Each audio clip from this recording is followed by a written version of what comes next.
Hello प्यारे साथियों, कैसे हो आप सभी। आई होप अच्छे होंगे। आज का हमारा जो टॉपिक है वो हमारा करंट अफेयर है, क्योंकि करंट अफेयर से बहुत सारे क्वेश्चन पूछे जा रहे हैं।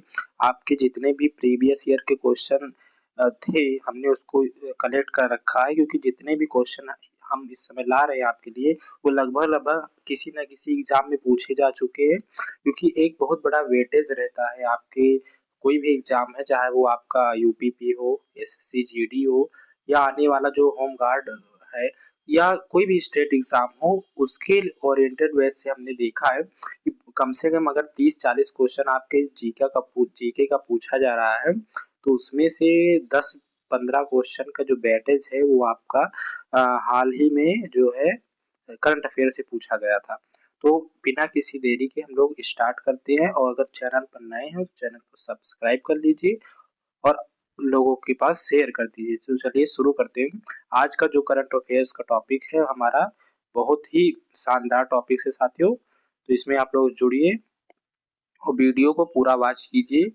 इसमें हम आपको 25 से 50 क्वेश्चन लगभग कराएंगे, जिसमें से आप उसको रट्टा मान लीजिएगा, क्योंकि इसमें से एक एक क्वेश्चन बहुत ही इंपॉर्टेंट है। तो चलिए शुरू करते हैं। फर्स्ट क्वेश्चन आपका है कि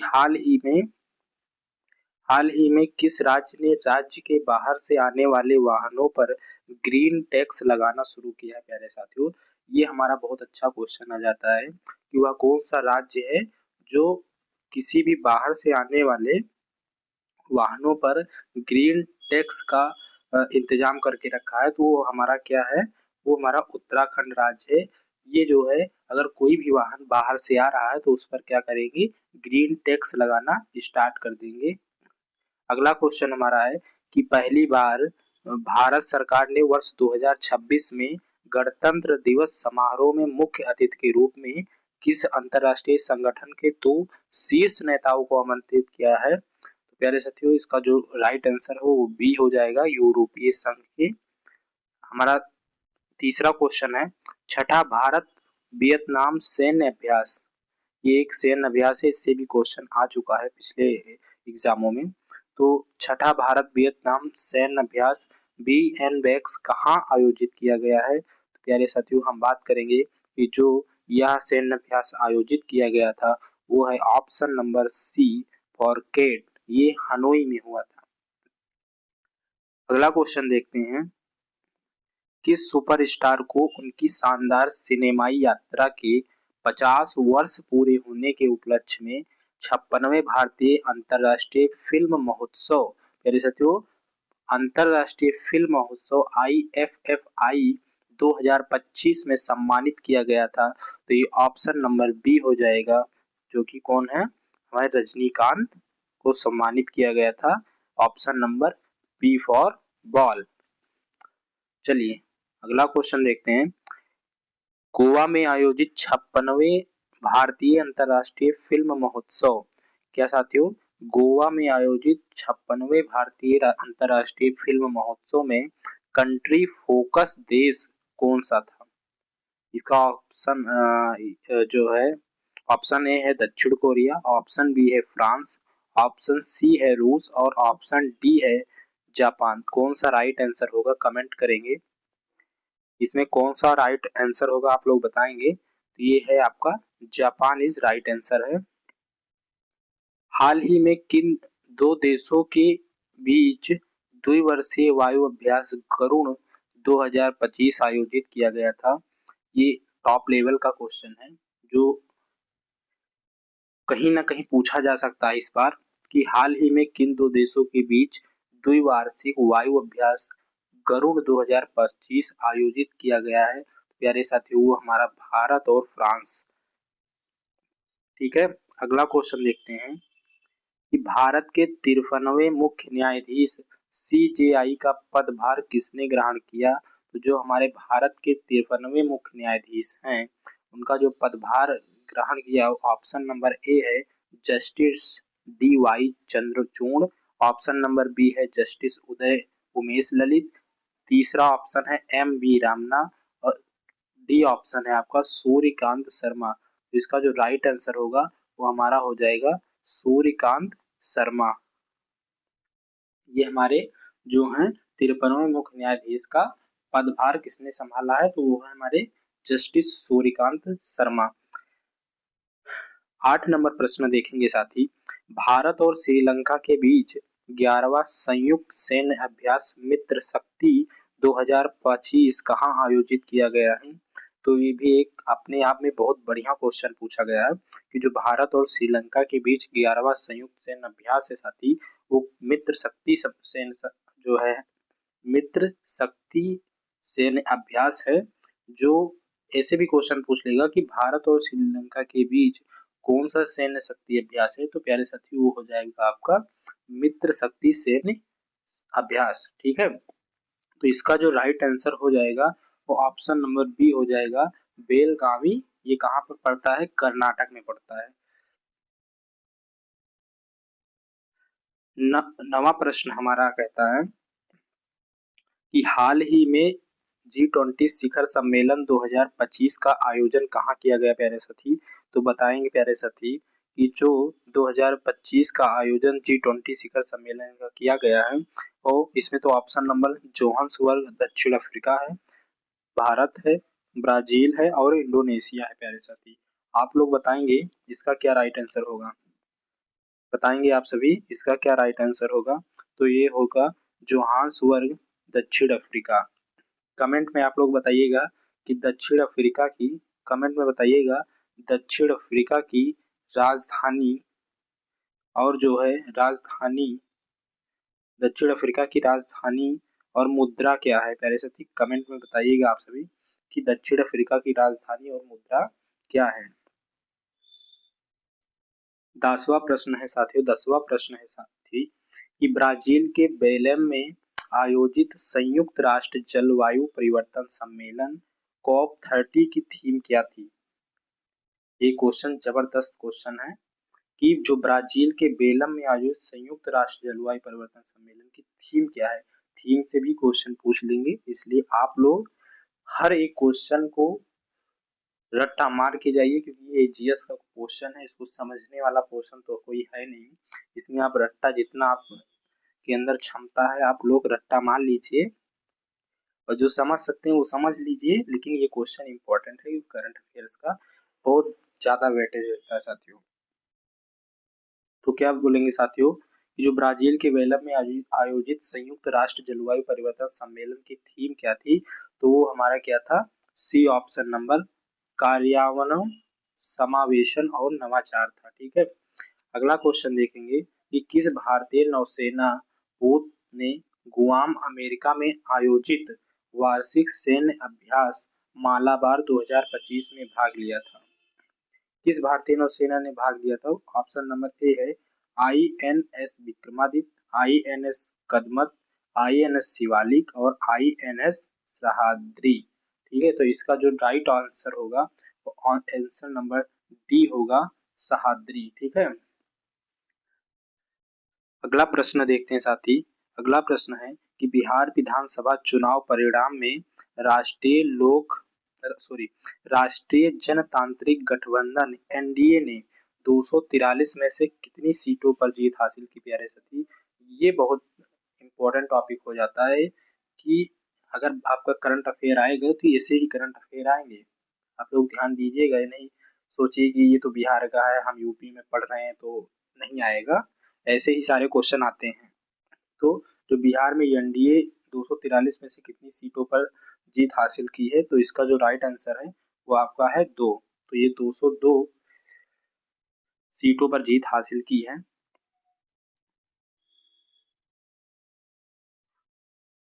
अगला प्रश्न है साथी कि ओडिशा के किन 2 समुद्र तटों को वर्ष 2025-26 के लिए प्रतिष्ठित ब्लू फ्लैग प्रमाणन मिला है? इसका जो फर्स्ट है गोपालपुर और चांदीपुर, बी ऑप्शन है सोनापुर और पुरी, कोणार्क और Rushikulya C option, and D option है धामरा और तलसारी। प्यारे साथी इसका जो राइट आंसर होगा वो क्या होगा? कमेंट में बताइएगा। बी ऑप्शन होगा सोनापुर और पुरी। अगला हमारा क्वेश्चन है, सर्वोच्च न्यायालय ने किस राज्य में स्थित सारंडा वन क्षेत्र को वन्यजीव अभयारण्य के रूप में अधिसूचित करने का निर्देश दिया प्यारे साथियों। ये भी करंट का क्वेश्चन है, ये भी इम्पोर्टेंट क्वेश्चन है। तो किसको दिया है? इसका जो ऑप्शन नंबर होगा आपका, वो ऑप्शन नंबर होगा ए, झारखंड।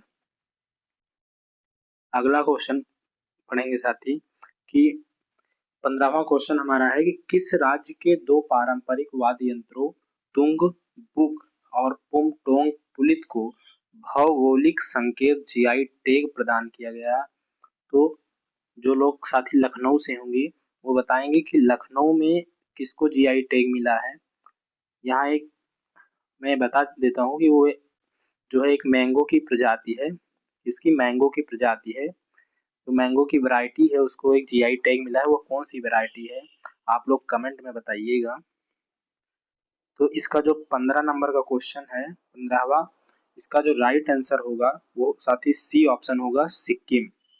अगला हमारा क्वेश्चन है कि पूर्वी लद्दाख में चीन की सीमा के पास स्थित एक एयरबेस को भारत ने फिर से शुरू किया है, वह क्या है?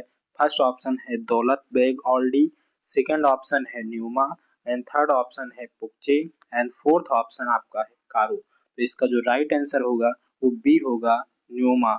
ये जो है साथी पूर्वी लद्दाख में चीन की सीमा के पास स्थित एयरबेस है, ठीक है।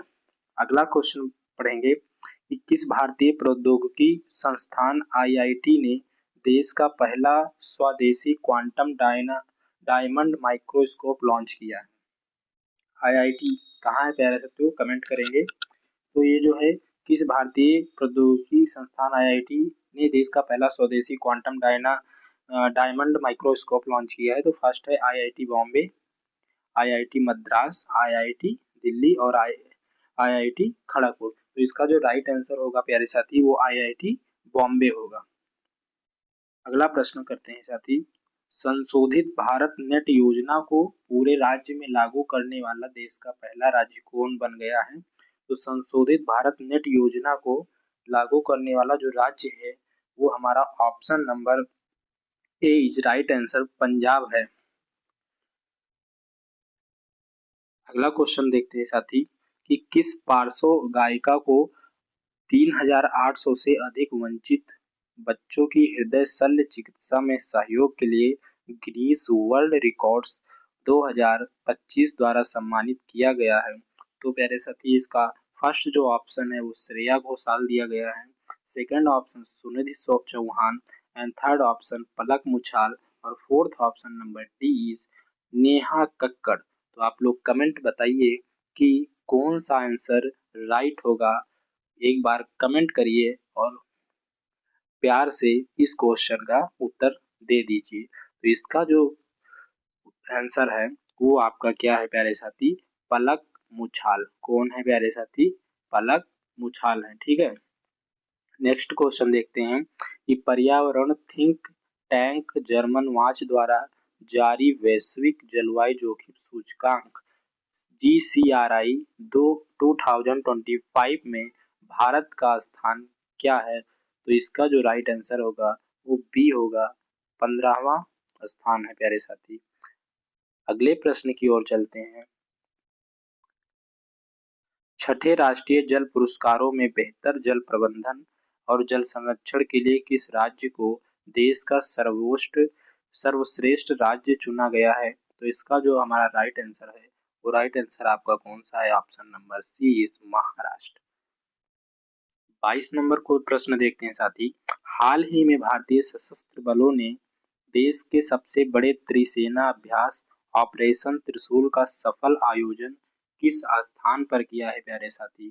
तो इसका जो राइट आंसर आप लोग बताइए कि ये कहाँ पर किया गया है? तो ये थार रेगिस्तान में किया गया। थार रेगिस्तान तो जो राजस्थान में है। अब प्यारे साथी कमेंट में आप लोग बताइए कि पाकिस्तान से कितने जिले भारत के कितने राज्य सीमा साझा करते हैं प्यारे साथी? भारत के कितने राज्य सीमा साझा करते हैं पाकिस्तान से और कितने केंद्र शासित सीमा साझा करते हैं? आप लोग कमेंट में इसका आंसर जरूर दीजिएगा। अगला हमारा क्वेश्चन है कि हंगरी मूल के ब्रिटिश लेखक डेविड इज़जले को किस उपन्यास के लिए 2025 का बुकर पुरस्कार दिया?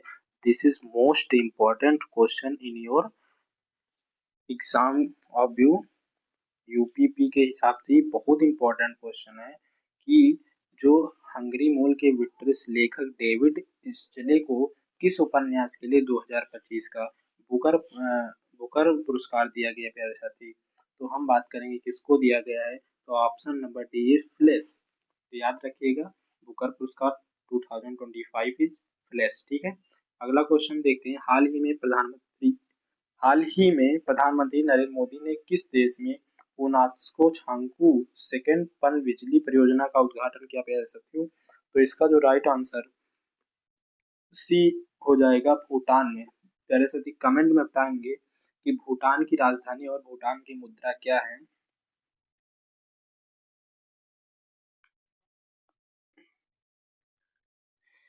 पच्चीस नंबर हमारा क्वेश्चन है कि संयुक्त राष्ट्र विश्व पर्यटन संगठन की पहली महिला महासचिव के रूप में किसे चुना गया है? तो ये हमारा जो इसका राइट आंसर होगा वो शेखा अल नोवेस को है। B option is right answer. 26वां क्वेश्चन है कि 2027 में होने वाले संयुक्त राष्ट्र जलवायु परिवर्तन सम्मेलन की मेजबानी किसे दिया गया है? तो इसका आंसर सी है, जो कि आदिस अबाबा इथोपिया है।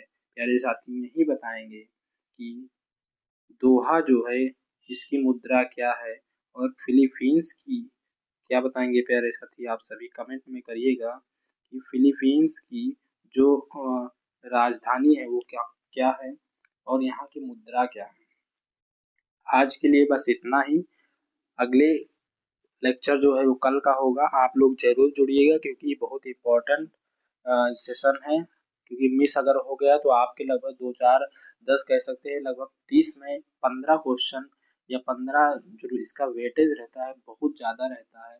कि आजकल करंट अफेयर के अलावा और कुछ आपसे पूछा नहीं जाता है, ना तो आपसे इतिहास ज़्यादा पूछा जाता है, एक आध क्वेश्चन आ जाता है, लेकिन करंट अफेयर्स काफ़ी देखने को मिलते हैं। इसलिए सेशन को बिल्कुल भी मिस मत करिएगा और आप सभी टाइम टू टाइम जुड़ जाइएगा क्योंकि ये सेशन आपको 9 बजे प्रोवाइड होगा। तो आज के लिए इतना ही, मिलते हैं अगली क्लास में। सभी को राम राम, जय श्री राम, राधे राधे।